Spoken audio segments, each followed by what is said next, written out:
soy francesa y estudio a la Escuela Nacional de Arquitectura y Paisajismo de Burdeos para ser paisajista. Y estaba 2 meses de prácticas aquí en el Jardín Botánico.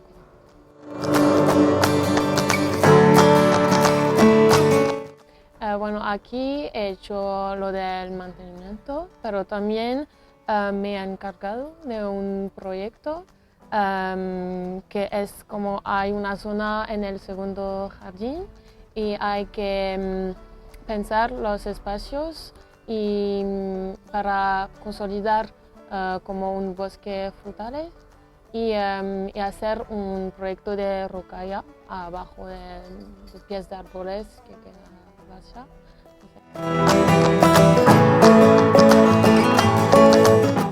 Lo importante es que en primer lugar debemos conocer como el terreno, saber las medidas, cómo se compone el espacio. Y entonces he tomado muchas medidas para hacer plano a la escala.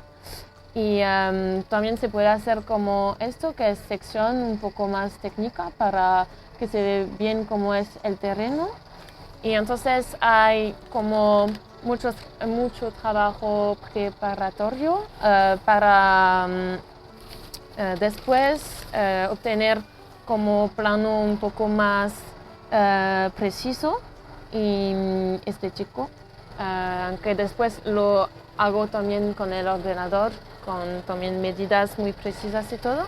Y después se hace como un dibujo para que se vea cómo puede ser la zona después del proyecto. Entonces se hace dibujo como la zona que está como esto ahora, que es como esto ahora, y cómo puede estar después. Y lo mismo para otra parte del área, como es ahora y después, para dar como una idea del ambiente y todo. Que eso es menos técnico, pero que es importante para que la gente se imagine cómo puede ser el espacio.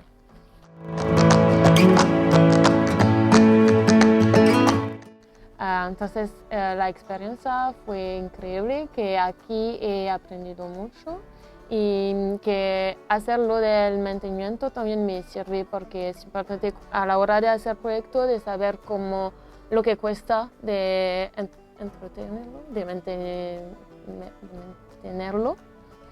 Y entonces sí que he aprendido mucho y que la gente es muy simpática y que he pasado muy buenos tiempos aquí en el jardín, que el jardín es increíble.